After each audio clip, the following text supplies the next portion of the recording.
Baghdad کی تاریخ jail کی کال کوٹڑی میں قید ایک نوجوان کے پاس روزانہ ایک سفید پرندہ کھانا لے کر آتا۔ سپاہی یہ دیکھ کر دنگ رہ گئے۔ جب بادشاہ وقت کو خبر ہوئی تو وہ خود جیل میں آیا، مگر قیدی نے بادشاہ کی طرف دیکھنے سے بھی انکار کر دیا اور ایسی حقیقت بیان کی کہ بادشاہ نے اپنی دستار زمین پر پھینک دی۔ بغداد کی پرہیبت پراسرار راتیں اپنی تمام تر حشر سامانیوں کے ساتھ شہر پر محیط تھیں اور آسمان پر پھیلے ہوئے سیاہ بادلوں نے چاند کی روشنی کو بھی نگل لیا تھا، جس سے ہر طرف ایک خوفناک اندھیرا چھایا ہوا تھا۔ شاہی محلات میں جہاں ہزاروں شمعیں روشن تھیں اور عیش و عشرت کا دور دورہ تھا، وہیں اس شہر کے نیچے زمین کے سینے میں ایک ایسا جہنم بھی آباد تھا جسے شاہی قید خانہ کہا جاتا تھا، مگر حقیقت میں وہ زندہ انسانوں کا قبرستان تھا، جہاں سورج کی کرن بھی داخل ہونے سے پہلے لرزتی تھی اور ہوا کا گزر بھی پہرے داروں کی مرضی کے بغیر ناممکن تھا۔ یہ وہ جگہ تھی جہاں وقت تھم جاتا تھا اور امید دم توڑ دیتی تھی۔ دیواروں سے رستا ہوا بدبودار پانی اور فرش پر رینگتے ہوئے زہریلے کیڑے اور مکوڑے یہاں کے مکینوں کے واحد ساتھی تھے۔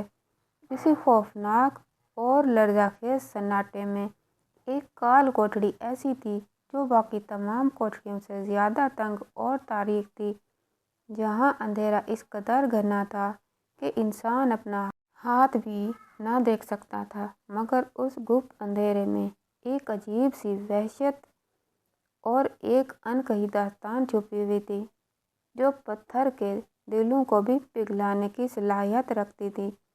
اس کال کوٹڑی کے ٹھنڈے اور ناہموار فرش پر ایک نوجوان پڑا تھا جس کی شناخت کو شاہی حکم پر مٹا دیا گیا تھا۔ کوئی نہیں جانتا تھا کہ یہ کون ہے، اس کا نام کیا ہے، اس کا خاندان کون سا ہے اور اس کا جرم کیا ہے، یہاں تک کہ جیل کے پرانے اور تجربہ کار سپاہی جو ہر قیدی کی رگ رگ سے واقف ہوتے اس نوجوان کے ماضی سے بالکل ناواقف تھے، بس اتنا جانتے تھے کہ اسے بادشاہ وقت کے خاص اور خفیہ حکم پر لایا گیا ہے اور اس کے بارے میں سختی سے ہدایت ہے کہ اس سے کوئی بات نہ کی جائے اور اسے زندہ لاش بنا کر رکھا جائے۔ یہ نوجوان ایک معمہ تھا، ایک ایسی سربستہ راز کی پوٹلی جسے کھولنے کی جرأت کسی میں نہ تھی۔ اس کے پاؤں میں پڑی ہوئی بھاری بھرکم زنجیریں اس کے گوشت میں پیوست ہو چکی تھیں اور ہلکی سی حرکت پر جب وہ کروٹ بدلنے کی کوشش کرتا تو لوہا اس کی ہڈیوں سے رگڑ کھاتا اور ایک کربناک آواز پیدا ہوتی جو سناٹے میں گونج اٹھتی تھی، مگر حیرت اور اضطراب کی یہ بات تھی کہ اس شدید اذیت اور کرب کے عالم میں اس کی زبان پر نہ کوئی شکوہ تھا، نہ کوئی آہ و بکا اور نہ ہی کسی انسان کے سامنے رحم کی بھیک مانگنے کوئی فریاد۔ وہ گھنٹوں خاموش بیٹھا رہتا اور اندھیرے میں کسی ایسی چیز کو گھورتا رہتا جو عام آنکھ سے اوجھل تھی۔ اس کی خاموشی سپاہیوں کے دلوں میں خوف پیدا کرتی تھی۔ وہ آپس میں سرگوشیاں کرتے اور سوچتے تھے کہ آخر یہ کیسا انسان ہے جو نہ روتا ہے، نہ چلاتا ہے، نہ ہی اپنے جرم کی معافی مانگتا ہے۔ عام طور پر قیدی کچھ دن میں ٹوٹ جاتے ہیں، چیختے ہیں اور بادشاہ کے پاؤں پڑنے کی منتیں کرتے ہیں، مگر اس قیدی کے ماتھے پر شکن تک نہ تھی۔ کیا یہ کوئی بہت بڑا باغی ہے جس نے بادشاہ کی سلطنت الٹنے کی سازش کی تھی، یا کوئی خطرناک جادوگر جس کے پاس جنات کا قبضہ ہے، یا پھر کوئی ایسا جرم جس نے سلطنت کی بنیادوں کو ہلانے کی کوشش کی ہے؟ قیاس آرائیاں بہت تھیں، مگر حقیقت کسی کو معلوم نہ تھی اور یہی لاعلمی اس قید خانے کی فضا کو مزید بوجھل اور ڈراؤنا بنا رہی تھی۔ دن گزرتے گئے، ہفتے مہینوں میں بدل گئے اور آزمائش سخت سے سخت تر ہوتی گئی۔ اس نوجوان کا جسم ہڈیوں کا ڈھانچہ بن چکا تھا، آنکھیں اندر کو دھنس گئی تھیں اور رنگت مٹی جیسی ہو گئی تھی، مگر اس کی آنکھوں کی چمک پہلے سے زیادہ ہو گئی تھی، جیسے اس کے اندر کوئی الاؤ روشن ہو جو بجھنے کا نام نہیں لے رہا تھا۔ ایک وقت ایسا آیا کہ اوپر سے شاہی محل سے ایک نیا اور ظالمانہ حکم نامہ جاری ہوا کہ اس پراسرار قیدی کا دانہ پانی بالکل بند کر دیا جائے تاکہ اس کی ہمت ٹوٹے، اس کا غرور خاک میں ملے اور یہ زبان کھولے اور معافی مانگے۔ اس حکم پر عمل درآمد شروع ہوا اور مسلسل 3 دن اور 3 راتیں گزر گئیں کہ اس کے خشک حلق سے پانی کا ایک قطرہ تک نہ اترا۔ بھوک کی شدت سے اس کی آنتیں سکڑنے لگیں اور پیاس سے اس کا گلا کانٹوں کی طرح چبھنے لگا۔ اس کی آنکھوں کے آگے اندھیرا چھانے لگا اور کمزوری اتنی بڑھ گئی کہ اب اس کے لیے بیٹھنا بھی محال ہو گیا تھا۔ وہ نیم بے ہوشی کے عالم میں ٹھنڈے فرش پر پڑا تھا اور اس کی سانسیں اکھڑ رہی تھیں۔ تیسرے دن کی دوپہر، جب بغداد کا سورج آگ برسا رہا تھا اور قید خانے کی دیواریں تپتی ہوئی بٹی کی طرح گرم ہو چکی تھیں، یہ نوجوان نڈھال ہو کر زمین پر لیٹا ہوا تھا۔ موت اس کے سرہانے کھڑی محسوس ہو رہی تھی اور ظاہر ایسا لگتا تھا کہ اب اس کی زندگی کے چند لمحے باقی ہیں، مگر اس کے چہرے پر اب بھی وہی پراسرار سکون تھا جو دیکھنے والوں کو الجھن اور حیرت میں ڈال رہا تھا کہ موت کے دہانے پر کھڑا انسان اتنا پرسکون کیسے ہو سکتا ہے۔ اس عالم نزا میں جب زندگی اور موت کی کشمکش جاری تھی، اچانک کال کوٹڑی کے چھوٹے سے روشن دان سے ایک ایسا واقعہ رونما ہوا جس نے عقل کے پیمانے توڑ دیے اور سائنس و فلسفے کی تمام اصولوں کو رد کر دیا۔ روشن دان کی ٹوٹی ہوئی جالی کے بیچ سے، جہاں سے مشکل سے ہوا کا گزر ہوتا تھا، وہاں سے ایک سفید براق اور انتہائی خوبصورت پرندہ اندر داخل ہوا۔ یہ پرندہ کہاں سے آیا اور اسے اس اندھیر کوٹڑی کا راستہ کس نے دکھایا تھا؟ یہ اتنی بلندی سے اس گہرائی میں کیسے اترا، یہ کوئی نہیں جانتا تھا۔ اس کے پروں سے ایسی دودھیا چمک نکل رہی تھی جو مشعلوں کی سرد روشنی کو ماند کر رہی تھی، اور اس کی آنکھوں میں یاقوت جیسی سرخ اور گہری چمک تھی۔ اس کے وجود سے مشک اور عنبر کی ملی جلی ایک ایسی مہک اٹھ رہی تھی جو اس دنیا کی معلوم نہیں ہوتی تھی، جس نے پل بھر میں قید خانے کے برسوں پرانی سرحد اور تعفن کو ختم کر کے فضا کو معطر کر دیا۔ وہ پرندہ فضا میں کچھ دیر معلق رہا، جیسے جائزہ لے رہا ہو، اور پھر دھیرے سے سیدھا اس نڈھال اور نیم مردہ قیدی کے پاس اترا، اور اس کی چونچ میں ایک تر و تازہ اور رس بھرا گچھا تھا جس پر لگے پھل اس موسم اور علاقے کے نہیں تھے، بلکہ ان کی رنگت اور جسامت بتا رہی تھی کہ یہ کسی خاص باغ کا انتخاب ہے۔ پرندے نے وہ پھل بڑے پیار اور احتیاط سے قیدی کے خشک اور بیڑی جمے ہونٹوں سے لگائے۔ قیدی نے اپنی بوجھل پلکیں اٹھائیں اور بنا کسی حیرت کے، جیسے اسے اس مہمان کی آمد کا پہلے سے یقین ہوا اور جیسے وہ صدیوں سے اس کا منتظر ہو، اس نے اپنا منہ کھولا اور وہ پھل کھائے۔ اس منظر میں ایک عجیب سی اپنائیت اور راز تھا، جیسے قیدی اور پرندے کے درمیان کوئی ایسا خفیہ رابطہ ہو جو الفاظ کا محتاج نہیں۔ پرندے نے صرف کھانا نہیں کھلایا، بلکہ وہ وہیں اس کے سینے پر بیٹھ گیا اور اپنی نرم و نازک چونچ سے قیدی کے ماتھے پر جمے پسینے کو صاف کرنے لگا اور اپنے پروں کو پھیلا کر اسے پنکھا جھلنے لگا تاکہ حبس کو